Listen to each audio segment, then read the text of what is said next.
माझ्या गुण असतील हे मला माहित नव्हतं. मला असं वाटायला लागलं की एवढा गुणाचा मी कधी झालो हा प्रश्न मला पडला. तामगाडगे ट्रस्ट मंचावरील उपस्थित सर्व मान्यवर, माझे मित्र, समोर असलेले सर्व श्रोते, मला माहिती आहे की आज या कार्यक्रमाला बराच वेळ झालेला आहे. आपल्याला दुपारच्या जेवणाची वेळ नागपूरकरांची मला माहिती असल्यामुळे ती होऊन गेलेली आहे. तरी आपण इथं उपस्थित आहात त्याच्याबद्दल प्रथमतः आपले आभार. कार्यक्रमाला वेळ जास्त झाल्यामुळे मला खूप काही जास्त बोलता येणार नाही, परंतु इथे खूप मोठ्या प्रमाणात विद्यार्थी, पालक आणि तामगाडगे ट्रस्टचे ट्रस्टीज, वेलविशर्स, त्यांच्या सोबत काम करणारे सर्व सहकारी इथे आहेत. प्रथमतः तामगाडगे ट्रस्टच्या वतीनं जे काम चालतंय, विशेष करून ज्या क्षेत्रामध्ये ते काम करत आहे म्हणजे भौगोलिक आणि सामाजिक ज्यांच्यावरती जास्त परिणाम होतो, सिकल सेल या क्षेत्रामध्ये खूप दुर्लक्षित असं क्षेत्र असतानाही त्याच्यामध्ये उल्लेखनीय काम करतात. त्याच्यामुळे प्रथमतः आपण सर्वांनी त्यांचं अभिनंदन करणं गरजेचं आहे.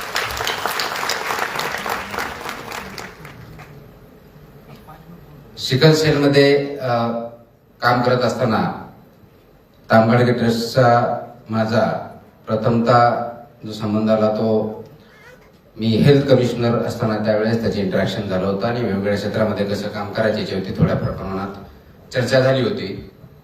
परंतु ॲज युजल 59व्या दिवशी बदली झाल्यानंतर मला काय त्याच्यापुढे काही काम करता आलं नाही. त्यानंतर त्यांचं काम चालू झालं, आमच्या इंटरॅक्शन होत असते अधूनमधून, कसं काम वाढवता येईल, शासनाची मदत कशी भेटेल, CSRच्या माध्यमातून किंवा कॉर्पोरेट सोशल रिस्पॉन्सिबिलिटीच्या माध्यमातून आपण कसं पुढे जाऊ याच्यावरती साधक बाधक आमची चर्चा होत असते. उन्मेष JNPAचा चेअरमन असताना खूप मोठ्या प्रमाणात ते मदत करू शकला. आमचे मित्र सौरभ आहेत, अनुज आहेत, हेही मदत करत असतात. आपल्यालाही ज्या ज्या ठिकाणी जेवढं शक्य आहे त्या ठिकाणी आपण जर मदत केली तर सिकल सेल अनेमिया याच्यावरती, याच्यापासून ज्यांना त्रास आहे त्यांना, त्यांच्या पाल्यांना खूप मोठ्या प्रमाणात ही मदत होऊ शकते आणि ते बहुमूल्य काम आपल्या हातून होऊ शकतं. त्यासाठी आपण याच्यामध्ये सहभागी नोंदवावा असं मी आवाहन करतो. हे करत असताना त्याचबरोबर विद्यार्थ्यांना स्कॉलरशिप देणं असेल, लायब्ररी चालवणं असेल, त्यांच्यामध्ये चांगले गुण निर्माण करण्यासाठी, संधी निर्माण करण्यासाठी त्यांची मदत करणं असेल, हे सुद्धा उल्लेखनीय काम तामगाडगे ट्रस्ट मार्फत होतं. त्यासाठी सुद्धा आपण त्यांना मनापासून धन्यवाद दिले पाहिजेत. आणि आज जसं माझा नेहमीच परिचय करून दिला जातो, नियमाच्या बाहेर जायचं नाही, म्हणून मला आज नियम घालून दिलेला आहे की आज फक्त मुलांना करिअरच्या दृष्टिकोनातून गायडन्स करायचं, बाकी काही बोलायचं नाही. आता ह्या नियमाचं पालन, करिअरच्या गायडन्स करायचं म्हटल्यानंतर मला असं वाटतं की 20-25 वर्ष झाल्यानंतर करिअरवरती बोलायला आपल्याला काय अधिकार आहे असं मला काही बिलकुल वाटत नाही. आणि या 20-25 वर्षामध्ये पुलाखालून एवढं पाणी वाहिलेलं आहे की आमच्या काळात असं म्हणायची जी वेळ आलेली आहे. कारण त्या काळात आम्हाला एखाद्या पुस्तकाचा रेफरन्स जर घ्यायचा असेल तर अगोदर शिक्षक किंवा प्रोफेसर शोधावं लागायचे. त्यांना विचारायला लागायचं की ह्या विषयावरचं पुस्तक कोणतं आहे, ते लेखक कोणते आहे, मग त्याच्यातलं चांगलं कोणतं, आणि ते झाल्यानंतर हे कुठे भेटेल, म्हणजे मार्केटमध्ये भेटेल, लायब्ररीत भेटेल, इथल्या लायब्ररीत भेटेल का दुसऱ्या कुठलं भेटेल, अशा प्रकारची वेळ आमच्या सर्वांच्या काळामध्ये त्यावेळेस होती. आणि आज आपण 21व्या शतकामध्ये ज्यावेळेस वागतो, AI रेव्होल्युशन ज्याला म्हणतो, मशीन लर्निंग ज्याला म्हणतो, त्यावेळेस पुस्तकं शोधणं तर सोडा, ज्ञान सुद्धा तुम्हाला शोधावं लागत नाही, कारण ते तुमच्या खिशात मोबाईलमध्ये अवेलेबल आहे. आणि अशा युगामध्ये आपण ज्यावेळेस वावरत असतो त्यावेळेस त्या युगामधली चॅलेंजेस आमच्या वेळेसची असणारी चॅलेंज याच्यामध्ये जमीन आसमानचा फरक असतो. आणि इथून पुढे जे विद्यार्थी आता 10वीला असतील, 12वीला असतील, ग्रॅज्युएशनला असतील, 3-4 वर्षामध्ये पुढची पायरी ज्यावेळेस चढाल त्यावेळेस आजचा काळ आणि पुढच्या काळामध्ये परत जमीन आसमानचा फरक पडलेला असेल. एवढ्या मोठ्या प्रमाणामध्ये तंत्रज्ञानाने बदल केलेला आहे. त्याचा अंगीकार आपल्याला करावा लागेल आणि फक्त अंगीकार करून चालणार नाही. तर हे तंत्रज्ञान कोणत्या दिशेने चाललं आहे, त्याचा स्पीड किती आहे, आपण ज्यावेळेस ग्रॅज्युएट होऊ त्यावेळेस त्याची परिस्थिती काय असेल, समाजामधल्या गरजा काय असतील, इंडस्ट्रीची रिक्वायरमेंट काय असेल, कोणत्या प्रकारचे जॉब्स असतील, या सर्वांची गोष्टीचा आपल्याला विचार करणं गरजेचं आहे. आणि म्हणून काल मी अमरावतीला संवाद तरुणी ह्या कार्यक्रमाला गेलो होतो, त्यावेळेस सुद्धा या विषयावर थोडक्यात बोललो होतो. थोडक्यात तो रेफरन्स असा आहे की ज्ञान आपल्या खिशात आहे, ज्ञान शोधण्यासाठी आपल्याला बाहेर जाण्याची गरज नाही आहे. डिजिटल युग आहे. आपल्याला अनेक वेळेस बोललं जातं की मोबाईलच्या बाहेर आपण निघत नाही. डिजिटल युगामध्ये आता मोबाईल सोडणं अशक्य आहे किंवा डिजिटल युगातून बाहेर येणं अशक्य आहे, कारण जी परिस्थिती आपल्यावरती आहे सर्व गोष्टी जर त्याच्यात अवेलेबल असतील, इझिली अवेलेबल असतील, तर त्याचा वापर केलाच पाहिजे. प्रश्न मोबाईल वापरायचा किंवा नाही हा नाहीये. डिजिटल युगातून बाहेर पडायचं किंवा नाही हाही नाहीये. प्रश्न हा मोबाईलने आपल्याला वापरायचं की आपण मोबाईल वापरायचं हा आहे. आज गरज त्याच्यावरती आहे. एआयचा वापर करा, मशीन लर्निंगचा करा, व्हॉट्सअपचा करा, पण ते करताना जो वापर करतोय तो योग्य करतोय का अयोग्य करतोय, मी करतोय का मोबाईल माझ्याकडून करून घेतोय. जे आपण फॉरवर्ड करतोय ते फॉरवर्ड करताना त्याचे परिणाम काय होतील याचा तरी विचार करतोय का, हाही आपण विचार करावा लागेल. आणि म्हणून तुम्हाला फक्त आता ज्ञान मिळवायचं नाही, जे की आमच्या वेळेस आपल्याला ज्ञान भेटण्यासाठी आपण प्रयत्न करायचं, ते तुमच्या हातात आहे, खिशात आहे, घरात आहे, टॅबलेटमध्ये आहे. त्यासाठी तुम्हाला इकडे तिकडे भटकण्याची गरज नाही. गरज आज आहे आपल्याला या ज्ञानापासून विवेकापर्यंतची पायरी चढण्याची. तो विवेक काय आहे हे शोधण्याची. नॉलेज भेटेल तुम्हाला, टेक्निशियन्स भेटतील, स्मार्टफोन भेटतील, निर्णय क्षमता कुठून भेटणार आहे. आणि ती निर्णय क्षमता जर आपल्यामध्ये आणायची असेल तर ह्या ज्ञानाचा वापर विवेकामध्ये करायला आपण शिकलं पाहिजे. तो विवेक आपल्यामध्ये जागृत केला पाहिजे. आणि त्यासाठी चौकस बुद्धी, प्रत्येक गोष्टीला क्वेश्चन करणं, ही कला, ही ज्ञान, ही स्किल, हे स्किल आपल्याला अवगत करावं लागेल. आणि म्हणून आपल्याकडे ज्यावेळेस आपण मोबाईलचा वापर करतो, रील्सचा वापर करतो, इंटरनेटचा करतो, जे काही वाचतो, तर पहिला प्रश्न आपण असा विचारला पाहिजे, हे जे वाचतोय, जे रील आहे, जे आपण बघतोय, हे खरं आहे का? क्वेश्चन इट, खरं आहे का? तर ते आपल्याला कुणीतरी पाठवलंय, याचा सोर्स काय आहे, याचा उगम काय आहे, आणि हे आपण जे वाचतोय आपल्यापर्यंत पाठवले किंवा आले, याचा उद्देश काय आहे, हा पहिला प्रश्न विचारा. मग सोर्स गेल्यानंतर त्याचं व्हेरिफिकेशन करा. एका सोर्सने नाही, मल्टिपल सोर्सने, वेगवेगळ्या माध्यमातून, ज्याला विचार वैविध्य आपण म्हणू, वेगवेगळ्या विचाराच्या माध्यमातून. हे असं केलं तर काय होईल, नाही केलं तर काय होईल, अर्धवट केलं तर काय होईल, दुसरी गोष्ट केली तर त्याचा काय परिणाम होईल, समाजावरती काय होईल, माझ्यावरती काय होईल, माझ्या कुटुंबावरती काय होईल, हाही प्रश्न विचारा. आणि याच्यातून आपल्याला वाटतं की नाही त्याच्यामध्ये तथ्यांश आहे, सत्य आहे, पूर्ण आहे, अर्ध आहे, अंशतः आहे, तर जो सत्याचा भाग आहे तो स्वीकारा. आणि तो स्वीकारल्यानंतर त्या सत्याचा परिणाम माझ्या जीवनावरती काय होणार आहे, तो मी कसा उपयोग करू शकतो, याच्यावरती विचार करायला शिका. जोपर्यंत हे प्रश्न तुम्ही स्वतःला विचारणार नाहीत तोपर्यंत आपल्याकडे फक्त डोपामाइनच्या माध्यमातून, रील्सच्या माध्यमातून तुम्हाला जे आवडतं तेवढंच पाठवलं जाईल. आणि आज आपण त्यामुळे एकमेकाचे शत्रू का झालोय, तर मला जे आवडतं तेवढी माझी ऐकण्याची तयारी आहे. माझ्या मनाविरुद्ध किंवा विचाराविरुद्ध एक रील जरी आली तरी ते मला आवडत नाही, आणि विचार मांडण्याची आणि ऐकून घेण्याची माझी तयारी नाही. हा जो परिणाम झालेला आहे हा डिजिटल युगाचा निगेटिव्ह परिणाम आहे. म्हणून डिजिटल युग किंवा इंटरनेट किंवा व्हॉट्सअप किंवा इन्स्टा हे वाईट आहे का? बिलकुल नाही. अत्यंत चांगली टेक्नॉलॉजी आहे. याचा वापर योग्य केला पाहिजे. आपल्याला आठवत असेल तर आपण ज्याला अगोदर आपण नॉमॅडिक ट्राईब्स याच्या अगोदर कधीतरी जंगलामध्ये राहायचो, त्यावेळेस आपल्याकडे कोणतीही टेक्नॉलॉजी नव्हती. आपण इतिहास वाचतो. मग जाळ करायला शिकलो, जाळ करण्यापासून मग अन्न शिजवायला शिकलो, आणि त्याच्यातून आपला प्रवास होऊन इथपर्यंत आलो. ते जाळ करायला सुरुवात केल्यानंतर, अन्न शिजवल्यानंतर त्याच्यानुसार फॉरेस्ट पण जळायला लागली. आता त्या आगीचा उद्देश अन्न शिजवण्यासाठी करायचा, की फॉरेस्टला जाळण्यासाठी करायचा, हा आपला निर्णय असतो. म्हणून आग वाईट नाही, ती टेक्नॉलॉजी, ते माध्यम आहे. तसंच आज AI किंवा कम्प्युटर टेक्नॉलॉजी वाईट नाहीये, अत्यंत चांगली आहे. त्याचा वापर आपल्याला पुढे जाण्यासाठी, मानव समाजाला पुढे नेण्यासाठी, आपल्या कुटुंबामध्ये पॉझिटिव्ह इम्पॅक्ट करण्यासाठी करायचा, की काही चुकीचे रील्स बनवून दुसऱ्याला अनेकांमध्ये भांडणं लावायची, तेढ निर्माण करायचं, चुकीच्या गोष्टी पसरवायच्या, आणि एकच गोष्ट अनेक वेळेस पसरल्यामुळं ती आपल्याला खोटी वाटते किंवा खरी वाटते, खोटी जरी असली ती करून दाखवायची, हा आपला वैयक्तिक निर्णय आहे. आणि म्हणून ही टेक्नॉलॉजी अत्यंत चांगली असतानाही त्याचा वापर जर आपण अशा पद्धतीने करत गेलो तर त्याचे वाईट परिणाम आपल्या सर्वांवरती होऊ शकतात, आपल्या भविष्यावरती होऊ शकतात. ते आपण बघत आहोत. ते अवॉइड करण्यासाठी आपल्याला विवेकवादी व्हावं लागेल. आणि या विवेकवादाची खूप मोठी परंपरा महाराष्ट्राला लाभलेली आहे. संत ज्ञानेश्वरांनी मराठीमधून जी ज्ञानेश्वरी लिहिली, मराठी लोकांसाठी लिहिली, कारण ती संस्कृत होती, प्रत्येकाला वाचता येत नव्हती. ज्या कोणत्या भाषेत होती, ज्या कोणत्या आपल्याला म्हणता येईल लिपीत होती, ती सर्वसामान्यापर्यंत ऍक्सेप्ट नव्हती, शक्य नव्हतं प्रत्येकाला. ती सर्वसामान्यापर्यंत आली. त्याला ज्ञानाला विवेकाशी जोडते.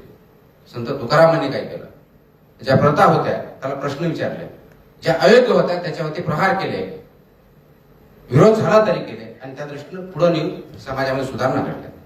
डॉक्टर बाबासाहेब आंबेडकरांनी काय केलं, त्यांचं आपण जर पुस्तक वाचलं, अनाहिलेशन कास्ट असेल, याच्यासारख्या खूप मोठ्या भारतासारख्या देशामध्ये कास्टवरती इतकं द्वंद्व होत असताना त्या काळात त्यांनी त्या कास्ट विषयीचे सर्व विचार त्या पुस्तकातून मांडले, आणि ते अनाहिलेट कसं केलं पाहिजे, त्याचे अवगुण काय हे दाखवून दिलं.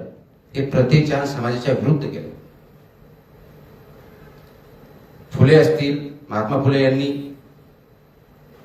सावित्री फुले यांनी शिक्षणावरती भर देऊन आपल्या सर्वांना शिक्षण घेतले, त्याचे काय परिणाम होतील, न घेतलं तर काय परिणाम होतील हे आपल्याला सांगितलं. आज तुमच्या समोरचं आपल्या समोरचे जे संकट आहे, तर हे आर्टिफिशियल इंटेलिजन्सचं संकट नाही. रादर ह्या आर्टिफिशियल इंटेलिजन्स मशीन लर्निंग असताना, डिजिटल टेक्नॉलॉजीचा यूज होत असताना याचा विवेकवादी वापर कसा करता येईल हे आपल्या समोरचं चॅलेंज आहे. आणि म्हणून विचार करणं हे सर्वात मोठं चॅलेंज झालं. कारण आज आपल्याला सगळ्या ठिकाणी खूप आवाज ऐकू येतो, आणि त्या आवाजामध्ये आवाज मोठा कुणाचा एवढंच आपण बघतो. तो आवाज नसतो, तो गोंगाट असतो. आणि ज्यावेळेस आवाज गोंगाटामध्ये परिवर्तित होतो त्यावेळेस विचार पूर्णपणे दबून जातात. प्रश्न तुम्हाला आवाज वाढवायचा आहे का विचार जे आहेत त्यांना वरती न्यायचंय, हा एवढाच आहे. आणि हा जर विचार आपण आज केला नाही तर कदाचित 10 वर्षांनी, 20 वर्षांनी, 30 वर्षांनी आपण जे स्वप्न बघतोय आपल्या स्वतःबद्दल, आपल्या कुटुंबाबद्दल, कम्युनिटीबद्दल, समाजाबद्दल, देशाबद्दल, त्याच्यातलं कोणतंही स्वप्न आपण पूर्ण करू शकणार नाही. जगामध्ये आपल्याला महासत्ता बनायचंय. सर्वात अगोदर महासत्ता स्थापित आपल्याला करावं लागेल ती आपल्या विचारांची. कारण जगामध्ये पॉवरफुल देश इकॉनॉमिकली खूप आहेत. ते इकॉनॉमिकली पॉवरफुल देश એટલે सामाजिक दृष्ट्या तेवढे स्थैर्याचे आहेत का, हाही प्रश्न आपल्याला विचारायचा आहे. आणि म्हणून फक्त आज तुम्ही डिग्री घेऊ नका. बऱ्याच वक्त्यांनी हे सांगितलं की डिग्रीमुळे तुम्हाला कदाचित नोकरी भेटेल. सर्टिफिकेट्स असतील, डिप्लोमा असतील, होल्डर असतील, याच्यामध्ये अनेक प्रश्न काही प्रमाणात उत्तरित होऊ शकतात. पण आज सर्वात महत्वाची जी गरज आहे ती स्किल्सची आहे, कौशल्याची आहे. कौशल्याशिवाय तुम्हाला मला पुढे जाता येणार नाही. म्हणून आपल्याला दुसरी महत्वाची विचाराबरोबर दुसरी महत्वाची जी गोष्ट करायची आहे ती म्हणजे लाईफ लॉंग लर्निंग. जीवनभर शिकण्याची सवय आपल्याला लावून घ्यायची आहे. अनेक वेळेस आपण नोकरी लागल्यानंतर किंवा ग्रॅज्युएशन झाल्यानंतर ते आपण सोडून देतो. अनेक वेळेस हाही प्रश्न आहे की आपण खरोखर ग्रॅज्युएशन करताना लर्निंग करतो की नाही करतो, हा वेगळा विषय असू शकतो. हे आपण गृहीत धरू की आपण ते शिकत असतो. पण लाईफ लर्निंग जर आपण केलं नाही तर या एआयच्या युगामध्ये तुम्ही आणि मी टिकू शकणार नाही. मशीन मोठी का माणूस मोठा हा प्रश्न नाहीये. प्रश्न हा आहे की जी मशीन आहे, जी माणसाने क्रिएट केलेली आहे, त्याचा उपयोग कसा करायचा, कोणत्या उद्देशासाठी करायचा, कोणत्या पद्धतीने करायचा आणि किती करायचा, याचं जर आपण तारतम्य बाळगलं नाही तर आपण डेफिनेटली परत एक वेळेस गुलामगिरीमध्ये जाणार आहोत. कारण 1947ला भारत स्वातंत्र्य झाला, ब्रिटिशांकडून स्वातंत्र्य झाला. आपण विकास केला, शैक्षणिक क्षेत्रात केला, आर्थिक क्षेत्रात केला, आरोग्याच्या क्षेत्रात केला, कदाचित आपल्या जेवढे ऍस्पिरेशन्स आहेत, अपेक्षा आहेत, तेवढा केला नसेल, परंतु केला. बऱ्याच अंशी आपण पुढे गेलेलो आहोत.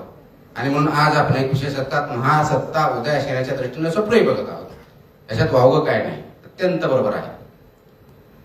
परंतु जगाचा इतिहास जर बघितला तर जगावर प्रत्येक वेळेस कुणी ना कुणी राज्य केलेलं आहे. त्यासाठी युद्ध झालेले आहेत, महायुद्ध झालेलं आहे. त्याचा इतिहास आपल्या सर्वांना माहिती आहे. कधी ते तलवारीने झाले असतील, कधी दगडाने झाले असतील, कधी बंदुकाने झाले असतील, कधी न्यूक्लिअर वॉर झाला असेल. आत्ता जे वॉर चालू आहे ते विचारांचं वॉर चालू आहे. त्यासाठी तुम्हाला बॉम्ब गोळ करण्याची गरजच पडत नाही. कारण इंस्टाग्रामच्या, व्हॉट्सअपच्या, इंटरनेटच्या माध्यमातून तुमचे विचार पूर्णपणे भेसळयुक्त करणं हे आजचं काम चालू आहे. आणि ती भेसळ कशाची आहे, योग्य विचाराची की अयोग्य विचाराची, हा महत्वाचा प्रश्न आहे. पण तुमचे विचार जर फक्त ऐकण्याचे असतील पण विचार करण्याचे नसतील तर मात्र तुम्ही त्या प्रवाहावर वाहत जाणार. आणि आहे त्या प्रवाहावर ज्यावेळेस वाहत जातो त्यावेळेस खरं खोटं, योग्य अयोग्य ही आपल्याला सुचत नाही. आणि खरी परिस्थिती किंवा खरा निर्णय किंवा खरं कॅरेक्टर जर कुठं असेल तर तुम्हाला ते योग्यपणाचा निर्णय घेता आला पाहिजे. त्यासाठी आपल्याला काम करावं लागणार आहे. म्हणून प्रवाह ज्या दिशेने जातोय त्याच्याबरोबर वाहत जाणं म्हणजे आपण आयुष्य जगत नाही. मी 1-2 वेळेस बोललेलो आहे, अनेक वेळेस बोललेलो आहे. प्रवाहात ज्यावेळेस उभा असता आपण बघतो, आपण नदी क्रॉस करायचा असेल आणि त्याला खूप मोठा, त्या प्रवाहाला ज्याला पूर आलेला म्हणतो गावाकडच्या भाषेमध्ये, खूप मोठं पाणी आलेलं असेल पाऊस पडल्यानंतर, आपण थोडा वेळ थांबतो. याचा आपण ही नदी क्रॉस करायला पाहिजे की नाही, हा झरा क्रॉस करायला पाहिजे की नाही याचा विचार करतो. हे झालं ज्या वाहत्या पाण्यात किंवा नदीच्या बाबतीत. आपल्या जीवनाच्या बाबतीत काय, जन्माला आलो, शाळेत गेलो, आईवडिलांनी घातलं म्हणून, कॉलेजला गेलो, लग्न झालं, कुटुंब आलं, नोकरी केली, वाहतोय. विचार केलाय की मला कुरकुरचीकडे यायचं होतं का मला दुसरीकडे कुठे जायचं होतं, किंवा आता ज्या दिशेनं, ज्या वेगानं, ज्या तऱ्हेनं मी चाललोय त्याच्यात काय बदल करणं आवश्यक आहे याच्यावरती विचार करतोय का. आणि मला वाटतं तिथं कुठेतरी क्षणभर विश्रांती घेण्याची गरज आहे. विश्रांती घेऊन त्याला विराम देऊन विचार करण्याची गरज आहे. तो विचार करण्याची प्रवृत्ती आपल्यामध्ये आहे का, हा पुढचा प्रश्न आहे. आणि म्हणून आपल्याला हा प्रवाह जो आहे या समाजामधला, या विचारांचा असेल, आचरणांचा असेल, विवेकवादाचा असेल, समाजामधल्या स्थित्यंतराचा असेल, नवीन पिढीचा असेल, वयोवृद्धांचा असेल, अनेक प्रश्न आहेत. या प्रश्नावरती हा जो वाहतोय प्रवाह, त्या प्रवाहामध्ये वाहत जायचंय का 2 मिनिटं 30 सेकंद याच्यावरती विचार करून हा प्रवाह योग्य दिशेला जात आहे का, हा प्रश्न विचारायचा आहे. आणि जर तो योग्य दिशेला जात असेल तर निश्चित त्याच्याबरोबर वाहत जा, काही अडचण नाही. पण जर तो योग्य दिशेला जात नसेल तर मात्र दुसरा प्रश्न विचारला पाहिजे, आणि तो म्हणजे या प्रवाहाची दिशा योग्य नाहीये तर योग्य दिशा कोणती आहे, योग्य दिशा कोणती आहे. आणि ती योग्य दिशा आपल्याला शोधावं लागेल, विचार करावा लागेल, अभ्यास करावा लागेल. मग ती योग्य दिशा फक्त तुमच्यापुरती असून चालणार नाही. कारण माणूस हा समाजशील प्राणी आहे. समाजाच्या शिवाय आपण राहू शकत नाही. कोरोनाच्या काळात आपण खूप चांगल्या प्रकारे अनुभवलं. कारण मला आठवतं नागपूरला मी तर त्यावेळेस पहिल्या फेजमध्ये कमिशनर होतो. लॉकडाऊन झालं होतं. ज्या ठिकाणी जे आहे तिथे तिथे थांबायचं. घराच्या बाहेर पडता येत नव्हतं. घरामध्ये 3 फूट, 3.5 फूट, 5 फूट डिस्टन्स राहून थांबायचं होतं. आणि त्यावेळेस एवढा क्रायसिस होता की आम्हाला भेटता येत नाही, किंवा अनफॉर्च्युनेटली आपल्यापैकी कुणाला कोरोना झाला असेल, पॉझिटिव्ह आला असेल तर त्याला हॉस्पिटलमध्ये आपल्याला जाता येत नाही. जसे असं खिडकीतून बघू शकत होतो. त्यावेळेस जी तडफड होती ती कशाची होती, ती ह्याची होती की आपण एक सामाजिक प्राणी आहोत, आपण एकटे राहू शकत नाही. याचं आपल्याला त्याच्यातून द्योतक भेटलं. त्यावेळेस प्रचिती आली आणि आपल्याला ते रिअलाइज झालं की नाही, आपण माणूस आहोत, जनावर नाहीये. आम्हाला सामाजिक आहे, समाजाशिवाय आपण राहू शकत नाही, हे आपल्या निदर्शनास आलं. म्हणून मग आज जो प्रवाह चाललाय तो प्रवाह जर योग्य नसेल तर योग्य प्रवाह तुम्ही जो निवडणार आहात विचार करून, तो फक्त तुमच्या पुरता तुम्हाला विचार करायचा नाही, समाजासाठी तो योग्य आहे का अयोग्य आहे याचाही विचार करावा लागणार आहे. आणि तो जर विचार केला नाही तर कदाचित तुमचा हा निर्णय योग्य असणार नाही. कारण समाजाशिवाय तुम्ही राहू शकत नाही. मी समाजाविरुद्ध राहू शकत नाही असं बोलत नाही.